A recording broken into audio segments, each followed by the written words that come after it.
Hello guys, I'm Anjali and today's topic is the Battle of Panipat. So now let's start. The Battle of Panipat, 20th April 1526. A conflict with Ibrahim Lodi, the ruler of Delhi, was inevitable and Babur prepared for it by marching towards Delhi. Ibrahim Lodi made Babur at Panipat with a force estimated as 1 lakh men and 1,000 elephants.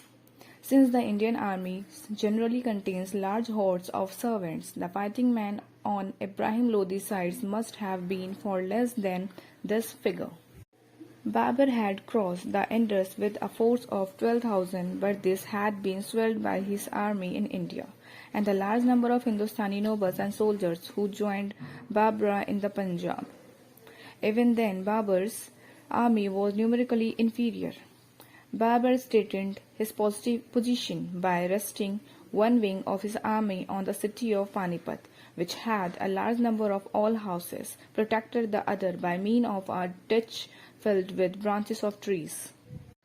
In front, he lashed together a large number of carts to act as a defending wall.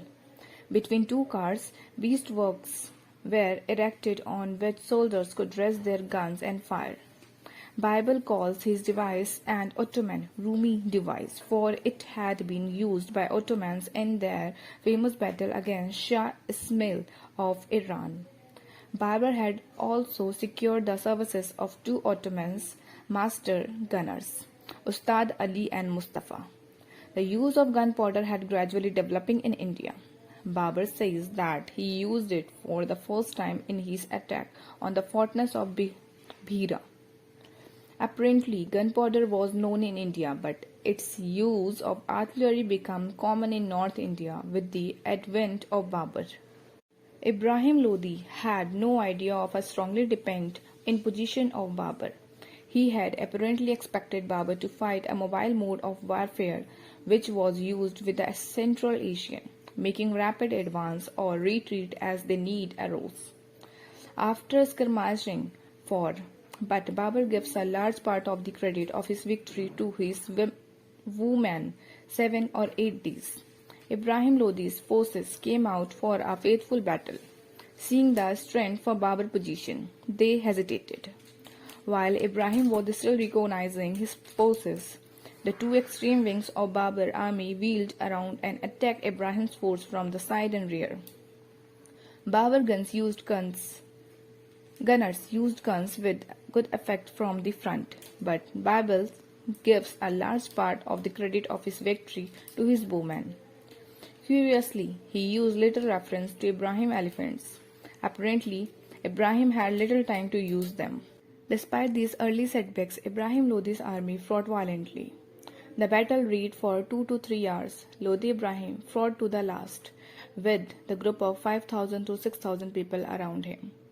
It is estimated that besides him, more than 15,000 of his men were killed in the battle.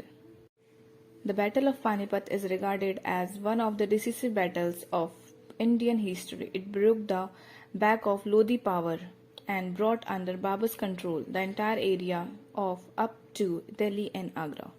The treasure stored up by Ibrahim Lodi at Agra revealed Babur from his financial difficulties. The rich territories up to Jaunpur also lay open to Babur. However, Babur had two ways to hard-fought battle, one against Rana Sanga of Mewar and the other against the eastern Afghans, before he could consolidate his source on his area. Viewed from this angle, the Battle of Panipat was not as decisive in the political field as has been made out. Its real importance lies in the fact that it opened a new phase in the struggle of domination in North India. The difficulties of Babur after his victory at Panipat were manifold. Many of his Beks were not prepared for a long campaign in India. With the onset of the hot weather, their misgivings had increased. They were far away from home in the strange and hostile land. Babur tells us that the people of India displayed remarkable hostility, abandoning their villages at the approach of the Mughal armies. Obviously, the memories of Timur's sacking and plundering of the towns and villages, this was still fresh in their mind. Babur knew that the resources in India alone would enable him to found a strong empire and satisfy his begs. Not for us, the poverty of Kabul again, he records in his diary. He thus took a firm stand, proclaiming his intention to stay on in India and granting to a number of his begs who wanted to go back to Kabul. This immediately cleared the air, but it also invited the hostility Rana Sanga, who began his preparation for a showdown with Babur.